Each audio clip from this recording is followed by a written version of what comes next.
Good morning, class, and welcome to Lesson 1.3, Sampling Techniques and Writing Surveys. Before we get into the actual lesson, there are times when we do warm-ups that just get your brain thinking and try to get you to either go over last day's material or help you prepare for the upcoming lesson. So here's our first warm-up example. Warm-up 1.3. So let's take a look, ladies and gentlemen, at this graph that I'm circling. Okay. So this graph shows back in the day, one of my grade 9 academic marks. Maybe this is from your class. Okay, and these are marks as a percentage. Okay, and obviously, ladies and gentlemen, on the y-axis, it's missing its label. We're taking a look at frequency. Okay, all right. So let's take a look at the marks that we have in terms of our frequencies. Okay, so we've got one person between the 40 and the 50. Okay. The next one is we're at 4, so there's 4 people between 50 and 60, and then we have 12 people between 60 and 70, and then between 70 and 80 we have 24, and then we have between 80 and 90 we have about 27. And between 90 and 100, we have 28. Does that make sense, folks, that we would have 28 people in the 28 people of a class in the 90s and 100? No. So to help us figure this out, which is question A, what type of graph is this? Hopefully it's one of the selections you remember from yesterday, and this is a cumulative frequency graph.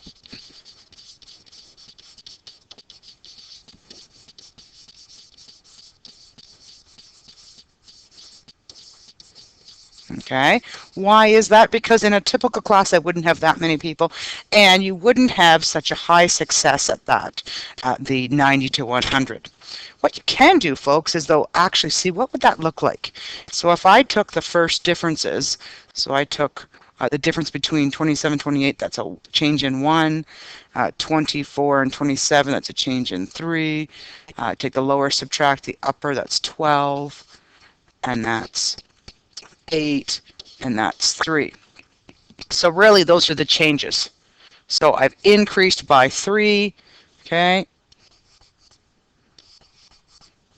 and then I've increased by 8, and then I increased by 12, okay, but then it would start to go back down, folks, if you were trying to take a look at my actual graph and change it from a histogram, because it's only showing a change of 1. So that really means that there's only that many people in my class, right? Okay. So this would total your class here, folks. Okay. Because it's cumulative, which means it adds each time, right? Okay. So really your graph would look something like this. Because really I only have one student in the 90s to 100, so maybe it should be even lower like that. Okay, all right, I have 3 students, 12 students changed, 8 students, and 3 students, okay, in between the categories.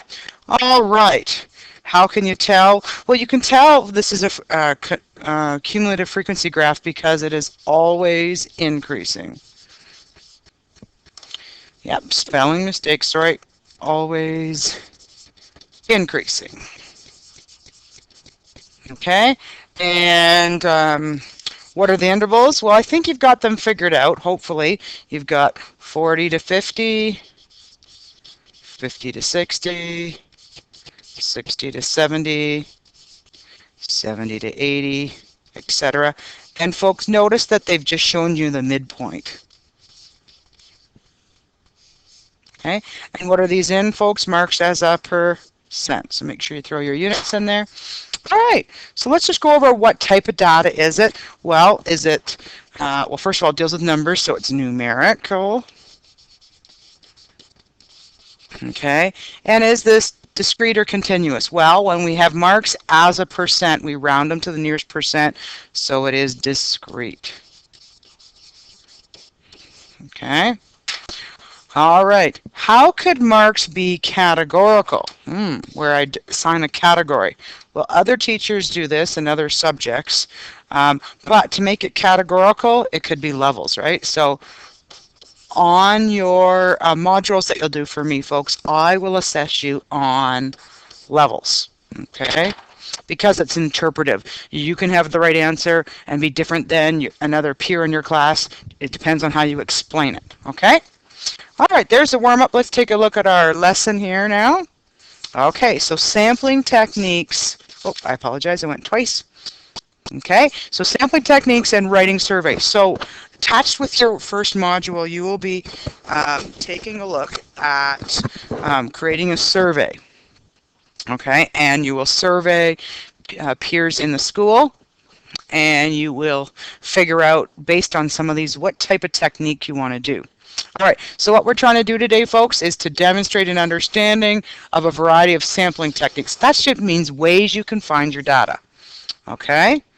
So first definitions we want to take a look for is the response variable. Okay, so that's AKA, also known as random variable, is the characteristic we are interested in measuring. So for example, last day we were taking a look, for example, the height.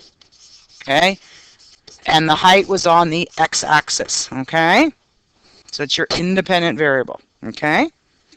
Another definition you want to make sure you know is the target population. It is the set of all people or objects or processes that you'd like to make a conclusion about. Okay, so our target population for the last example was our class, because that's where we took the heights from. Okay, now study population, okay, or sampling frame or sample is the subset of the target population that has a chance of being selected. Okay, so the sample is the set of individuals that we measure. For example, if we wanted to find out Central Huron's opinion on snow days, then we would have to actually survey every student in the school. That's pretty hard to do, so why don't we take a selection and maybe pick 2 people from each class to do that. That would be the sample. Okay? So sample is a term you're going to see, and you will do a sample survey. Okay? For some reason, I'm just wondering why I can't read that all. Okay. All right, so here's an example. We want to survey 25 CHSS students to determine what music to play in the cafeteria at lunch. Okay, so what is the target population? So the overall population is going to be CHSS students, right? Because those are the ones, okay? Now we want to be careful here. We don't want to say all CHSS students. We want to survey the students who are actually in the CAF, right? So who eat in the CAF. Because if someone goes out to Timmy's every day, then we're not really concerned about their input on what music to play. Okay? So the sample group is the 25 of those students that eat in the CAF. Okay, I'll just put in brackets here. Eat in CAF. Okay. Now the response variable, what we're trying to figure out or examine or get answers on is the type of music. That's what you're interested in finding more information about. Okay?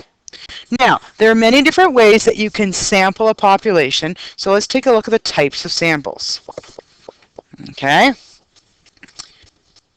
Types of samples. So, in a simple random sample, every member of the population has an equal chance of being selected. Okay? So, the easiest thing to do is to pick numbers out of the hat.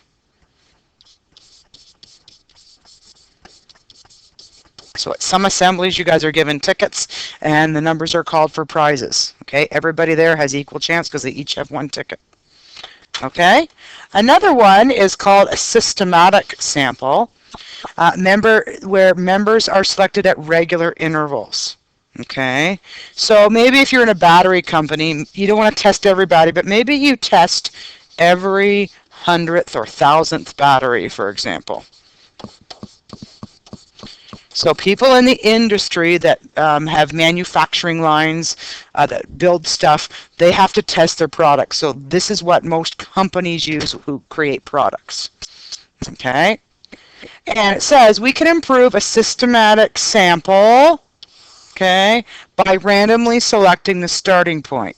So instead of starting at the first battery and then going 100, 101, for example, if you randomly select the starting point, so for example, don't start at the first battery, maybe you start with the 57th battery. Because sometimes the line, if you start with the first battery, it takes time to get warmed up, right? Okay, so maybe if the machines have just started to be running, you may not have the best output on the first battery, for example. All right, moving on. Next one, which requires a little bit more work, but I think it's a great method, and this is called the stratified sample. Okay, of a population is split into groups called strata, and it's the proportional number that are being selected from each strata sample. Okay, so your strata could be groups, ages, companies, different breaks in the company. So let's take a look. Say we want, for example, say we want to sample 10% of our population at CHSS. Okay, say we want to find out something about parking. Okay, actually, let's choose something that everybody has an input on. How about assemblies? Okay, because parking only deals with people who can drive. Okay, so let's pretend that we have 200 grade 9s. We have 110 grade 10s. We have 160 grade 11s. This was data from about 4 years ago. 180 grade 12s. And then we had returning 50 returning. So that's 12 plus. Okay? All right. All right. So in order for us to figure out how do we sample 10% of this population, the first thing we need to do is find out, hey, what are the total number of students in CHSS? Okay, so at the time, the total, if you add these up in a calculator, this is 700 total. Okay, and if we want 10% of that, change your percent to a decimal, so 0.10 times 700. That'll tell us that how many different surveys do we need? We need to have 70 surveys. Okay? And in order to do the proportional reasoning on this, depending on taking a look at our grades here, folks, the biggest number of students we have right now, according to this list, is grade 9. So they should actually do a bit more surveys than everybody else. So what you do is you take each grade level. We'll just do example of one. So grade 9, we have 200 out of the total 700. And then we want to times it by 70 because we want 70 surveys. So grade 9, that equals, we times that together, that equals 20%. Okay, so 20% of the surveys have to come from grade 9. So grade 10, do one more, 110 divided by 700, times 70. Okay, and you're going to get 11 surveys. And if you keep doing the same, I'm sure you understand the mathematics.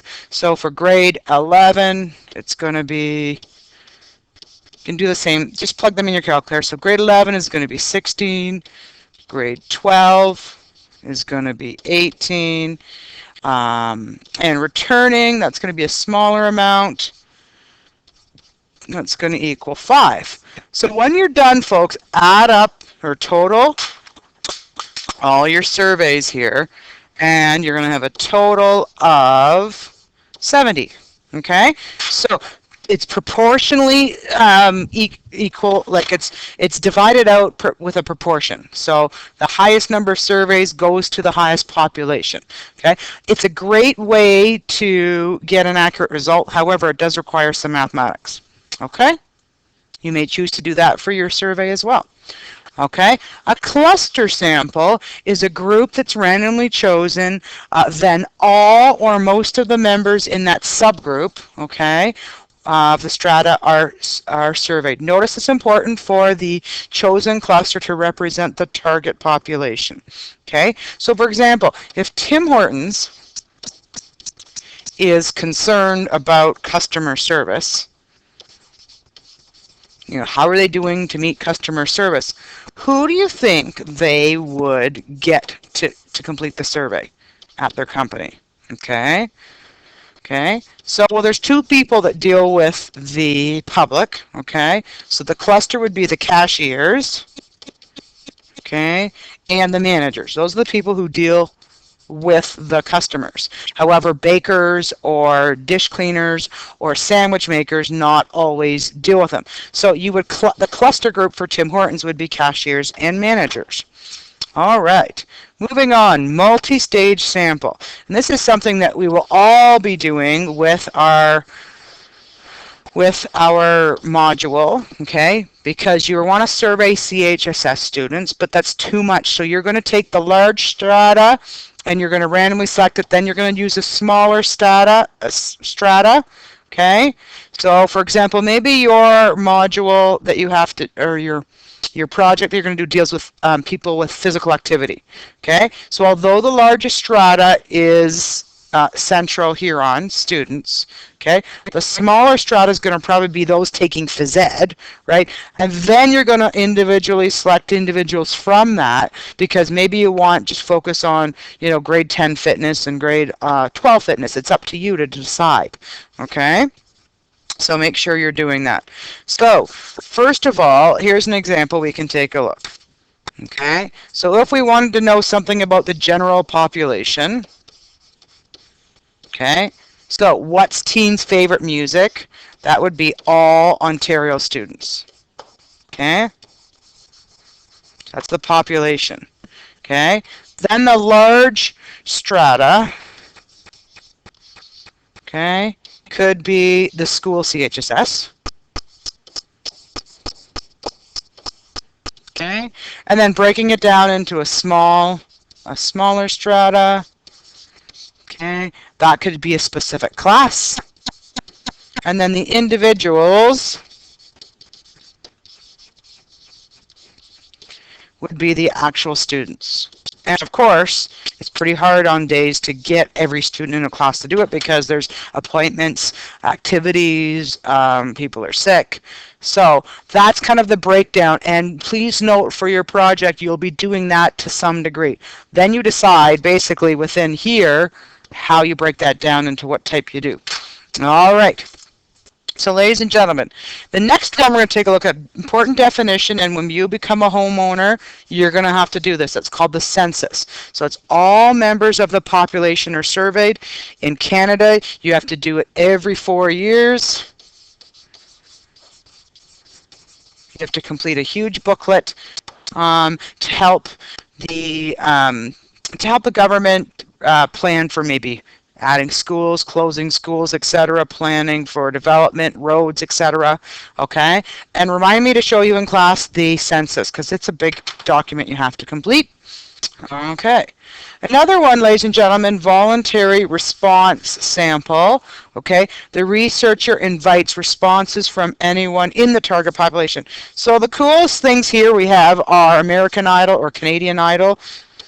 Okay? I know American Idol's on its last season right now, so hopefully Canadian Idol still goes. And magazines. So in magazines, you can fill in surveys or call in. Okay? That's where you decide to do that. Okay? Another type of sampling is a convenience sample. Okay? And respondents are chosen due to accessibility of data and ease of data collection. So you choose what's easy for you. Okay, and usually you choose your friends, or if you're on a hockey team and you want to find out about hockey, if you're, say you're on a hockey team, sorry, just give me a second. Say you want to find out about hockey, you probably survey your hockey team, or some people close to you where data collection is easy. All right, almost done here, folks. Let's take a look at writing a survey. Okay. So when we go to write a survey, what we want to take a look here is that we understand how to write a survey and what the different types of questions are. Okay, so let's take a look at the types of question. An open question where answers are in the respondent's own words. So you would ask a question like, what is your opinion on something? So blank spot for them to fill it in, okay? All right. Okay, so what is your opinion? Okay, answers are difficult to interpret because if you plan to do an open question on your survey, that would be great to collect some knowledge information, but it's not going to help you display it, data in a graph or something, because everybody in the survey may have a different opinion. Okay, whereas closed questions, okay, require the respondent to choose from a list of answers. Okay, so for example, information question could be like a gender question, or an age question, or a grade question. Okay, checklists, where you would say check all that apply.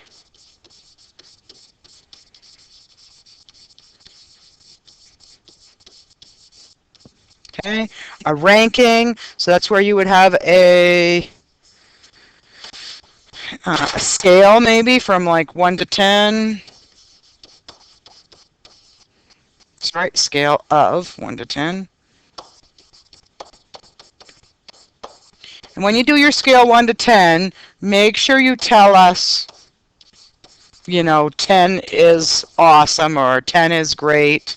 Okay, tell me which one is which, because sometimes it can be the reverse. Okay, all right, and ranking. Okay, so the rating question. The rating question, you give your opinion from a list. Okay.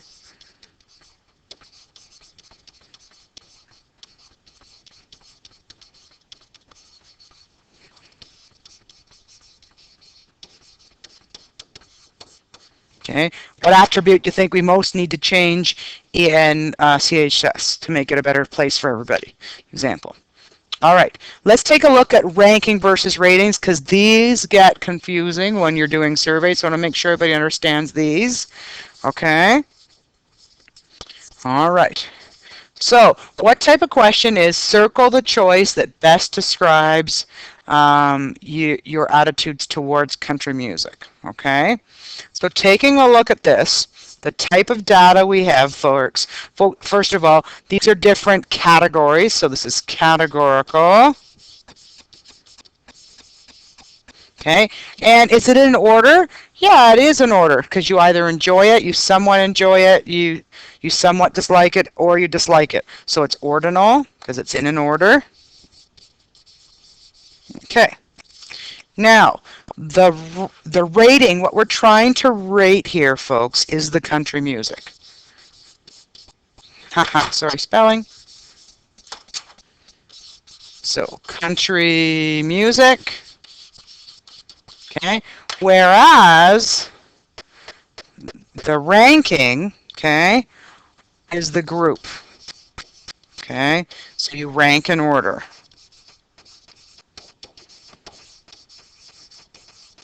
Okay, so we're trying to figure out what the rating is of the country music, and the ranking are the different groups. Okay? All right. So, last thing we want to talk about, folks, before you start doing your survey is what are good questions. Okay? Good questions are simple, relevant, specific, and readable. Okay? So, the opposite of that is if you use jargon. Okay, different places have different sayings, slogans that are local. You want to avoid that. Abbreviations, unless you put the long form in brackets, and negatives. Insensitivity and leading the respondent. So I could say something like, my favorite pop is Coke. What is your favorite? And then list Pepsi, 7-Up, Coke. But because I said Coke in my question, that is leading the respondent. Okay? We're going to find out that's something called a bias question later on. So here's your work that you're going to do next day, folks. Page 117, numbers 1 to 5 and 7 to 9. Thank you and have a great day. See me if you need any help.